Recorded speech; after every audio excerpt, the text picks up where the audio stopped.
katulad ng kinahanglan ka o personal na relasyon sa atong Ginoong Dios na si Kristo Jesus, mga igalaigsoon. Tungod siya lamang ang makadala kanimo ngadto sa gingharian sa langit, mga igalaigsoon. Muna mga igala, tuhoy o dawata si Kristo Jesus sulod sa imong kasing-kasing o sa imong kinabuhi, mga igalaigsoon. Kay walay laing paagi na ang tao makasulod sa gingharian sa langit.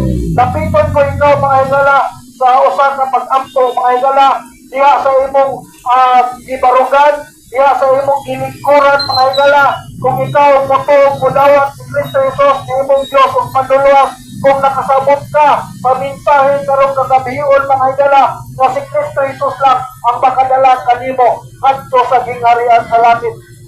Dapiton ko ikaw sa usa kapag ampo, mga igalaigsoon. Kung kaning pag-ampo, mga igala, iya ko ni kanimo na ikaw budawat kung butuo sa atong Ginoong Dios na si Kristo Jesus. Okay, mga igala, kung ikaw mosunod, mga igalaigsoon, atong iduko, atong ulo, yung mata, mag-ampo ta, o sundak kini nga pag-ampo, mga igalaigsoon. Amahan na mo nga Dios nga nasa langit, amahan, salamat ning kagabion, salamat sa imong grasya o panalangin sa matag adlaw, amahan, o salamat sa kaluwasan na imong gihatag, amahan, pinagi sa imong bugtong anak na si Kristo Jesus. Ginoong Jesus, pasayloa ako sa tanan akong mga sala. Hinluoy ako sa bilinong dugo sa imong Ginoong Jesus.